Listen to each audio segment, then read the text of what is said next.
അതാദ്യം നമ്മുടെ സമര സഖാക്കൾക്ക് ബോധ്യം ഉണ്ടാവണം. ഇത് വളരെ ഗൗരവമായ ഒരു പ്രശ്നത്തിന്റെ അടിസ്ഥാനത്തിൽ യുവജന പ്രസ്ഥാനം ഏറ്റെടുത്ത ഒരു സമരമാണ്. ആ സമരത്തിന്റെ ഗൗരവം കുറയ്ക്കരുത്. പോലീസുകാർക്ക് ചിലപ്പോൾ ഈ ഉണ്ണാക്കന്മാരായിട്ടുള്ള പോലീസുകാരുണ്ടാവും. എവിടെയെന്ന് വെച്ചാൽ അവർക്ക് ഈ കൊടിയും ഈ ചെങ്കുടിയൊക്കെ കാണുമ്പോൾ വല്ലാതെ കാലുകളവരുണ്ട്. അത് പണ്ടും ഉണ്ട്, ഇപ്പോഴും ഉണ്ട്, നാളെയും ഉണ്ടാവും. ഞങ്ങളുടെ തെറ്റല്ല അത് അവരുടെ മനോഭാവത്തിന്റെ പ്രശ്നമാണ്. നമ്മൾ അതിലൊന്നും ഒരു സീരിയസ് ആയിട്ട് അവരോട് തർക്കിക്കാനോ പ്രശ്നത്തിനോ പോകരുത്. നമ്മളിവിടെ വളരെ സീരിയസ് ആയിട്ടുള്ളൊരു വിഷയം, ചെറിയ കാര്യമാണോ അത്? ഏകദേശം 1956 ഈ പാലക്കാട് റെയിൽവേ ഡിവിഷൻ രൂപീകരിക്കുന്നത്.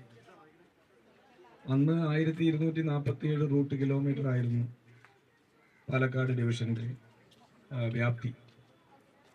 അത് മാറി സേലം ഡിവിഷൻ വന്നതോടുകൂടി 550 മാറി. 2007 സേലം ഡിവിഷൻ വരുന്നത്. ആ സേലം ഡിവിഷൻ രൂപീകരിച്ചപ്പോൾ വളരെ ശക്തമായ പ്രതിഷേധം അന്ന് ലോകസഭയിലും രാജ്യസഭയിലും ഇടതുപക്ഷ എംപിമാർ ശക്തമായി പ്രതിഷേധം ഉയർത്തി.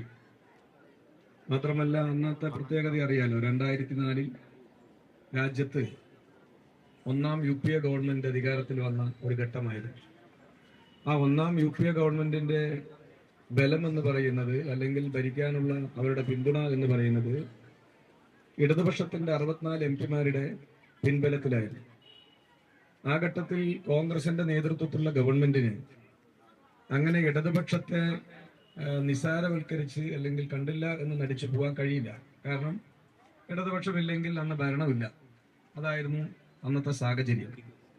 അന്ന് റെയിൽവേ മന്ത്രിയായിരുന്ന ലല്ലു പ്രസാദ് യാദവ്, അദ്ദേഹത്തിനോട് വളരെ ശക്തമായ രൂപത്തിൽ തന്നെ സഭയ്ക്കകത്തും പുറത്തും വലിയ സമ്മർദ്ദമാണ് സേലം ഡിവിഷൻ നിലവിൽ വരാൻ ഇടയാകുന്ന സാഹചര്യത്തിൽ സമ്മർദ്ദമുണ്ടാക്കിയത്. അപ്പോഴാണ് ലല്ലു പ്രസാദ് യാദവ് ഇടതുപക്ഷ എംപിമാരാകെ ഒറ്റക്കെട്ടായി നിൽക്കുന്നു എന്നത് മനസ്സിലാക്കി. അന്ന് ഞങ്ങളുടെ പാർട്ടിയുടെ അഖിലേന്ത്യാ സെക്രട്ടറി, ജനറൽ സെക്രട്ടറി ആയിട്ടുള്ള പ്രകാശ് കാരാട്ടുമായി ചർച്ച ചെയ്തു. ഇങ്ങനെ ബഹളം ഉണ്ടാക്കിയാൽ സഭ നടത്തിക്കൊണ്ടുപോകാൻ കഴിയില്ല, അതുകൊണ്ട് അത് പരിഹരിക്കണം, പാർട്ടി സെക്രട്ടറി ഇടപെട്ട് പരിഹരിക്കണം. അപ്പോൾ പാർട്ടി സെക്രട്ടറി ഇടപെട്ട് വളരെ ഗൗരവമേറിയ ചർച്ച നടത്തിയതിന്റെ അടിസ്ഥാനത്തിൽ അന്ന് പറഞ്ഞു, കോച്ച് ഫാക്ടറി നിങ്ങൾക്ക് അനുവദിക്കാം, കോച്ച് ഫാക്ടറി അനുവദിക്കാം, പാലക്കാടിന് കോച്ച് ഫാക്ടറി യാഥാർത്ഥ്യമാക്കാം എന്നതായിരുന്നു അന്നത്തെ വാഗ്ദാനം. പക്ഷെ അതിനൊപ്പം തന്നെ ആ ഗവൺമെന്റ് ഒരു കാര്യം കൂടി വെച്ചു. കോച്ച് ഫാക്ടറിക്ക് വേണ്ട പണം, അല്ല മറ്റേ സ്ഥലം കേരള ഗവൺമെന്റ് ഏറ്റെടുത്ത് തരണം. അതുകൂടി ആവശ്യമായി കേന്ദ്ര ഗവൺമെന്റ്, അന്നത്തെ മന്ത്രിസഭ, UPA ഗവൺമെന്റ് നമ്മുടെ മുമ്പിൽ വെച്ചു. അപ്പൊ കേരളത്തിലെ ഇടതുപക്ഷ ജനാധിപത്യ മുന്നണി ഗവൺമെന്റ് അന്നത്തെ MP ആയിട്ടുള്ള സഖാവ് NN കൃഷ്ണദാസ് വെറുതെ ഇരിക്കുകയല്ല ചെയ്തത്. 2232 ഏക്കർ സ്ഥലം ഇപ്പോഴും കഞ്ചിക്കോട് കോച്ച് ഫാക്ടറിക്ക് വേണ്ടി എടുത്തിട്ടിട്ടുണ്ട്. ഏത് കാലത്താണ്? സഖാവ് VSന്റെ കാലത്താണ് എടുത്തിട്ടുള്ളത്. ഇപ്പോ നമ്മുടെ പാലക്കാട് ജില്ലയിൽ നിന്നും ജയിച്ചു പോയ ഒരു മണകുണാമ്പൻ ഉണ്ടല്ലോ, ഒരു MP, അവൻ പറയുന്നത്, നിങ്ങൾ കോച്ച് ഫാക്ടറി മറ്റേ 2004 അധികാരത്തിൽ വന്ന സമയത്ത് കോച്ച് ഫാക്ടറിക്ക് വേണ്ടി ഒന്നും ചെയ്തില്ല. ആരാ അധികാരത്തിൽ വന്നത്? രാജ്യം ഭരിച്ച കോൺഗ്രസിന് നേതൃത്വം, UPA ഗവൺമെന്റിന് നേതൃത്വം കൊടുത്ത കോൺഗ്രസ് ഭരിക്കുമ്പോ ആ ഗവൺമെന്റ് സമ്മർദ്ദം ചെലുത്തിയിട്ടാണ് അന്ന് കോച്ച് ഫാക്ടറിക്ക് സ്ഥലം എടുത്തിട്ട് 232 ഏക്കർ സ്ഥലം ഇപ്പോഴും അവിടെ കിടക്കുന്നുണ്ട്.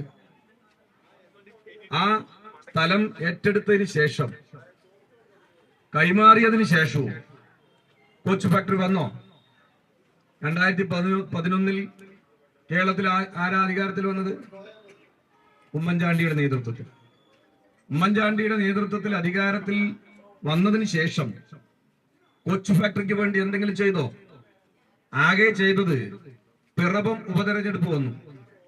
പിറവം ഉപതെരഞ്ഞെടുപ്പ് വന്നപ്പോ കോട്ട മൈതാനത്ത് കൊണ്ടുവന്നൊരു കല്ലിട്ടു. ആ കല്ലിപ്പോ നായ്ക്ക് കാര്യം സാധിക്കാനുള്ള കല്ലായി മാറി. ഇതാണ് ഉമ്മൻചാണ്ടിയുടെ ഗവൺമെന്റ് ചെയ്തത്, അല്ലാതെ വേറെ ഉപകാരമൊന്നും.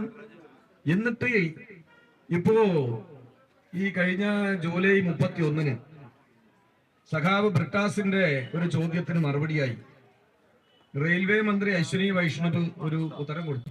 എന്താ ഉത്തരം? കോച്ച് ഫാക്ടറി ഞങ്ങൾ എന്നേ ഉപേക്ഷിച്ചു കഴിഞ്ഞു, ഇനി തർക്കിക്കണ്ട. അപ്പോ മറ്റേ കക്ഷിന്റെ പഴവും ഒഴുകിക്കൊണ്ടിരിക്കുകയാണ്. ആരുടെ? പാലക്കാട് MP പഴം ഒഴുകിയിട്ടിരിക്കുക. ഇങ്ങനെ ഒരു ഉളുപ്പമില്ലാതെ പാലക്കാട് ജനതയെ വഞ്ചിക്കുക, കേരളത്തിലെ ജനങ്ങളെ വഞ്ചിക്കുന്ന ഒരു നിലപാടല്ലേ കേരളത്തിലെ കോൺഗ്രസിന്റെ MP-മാരും UDF-ന്റെ MP-മാരും പാലക്കാട് MP ചെയ്തുകൊണ്ടിരിക്കുന്നത്? അപ്പൊ അദ്ദേഹം പറയുകയാണ്, തിരുവോണ നാളിൽ ഞാൻ നിരാകരണം ഇരിക്കുന്നത്.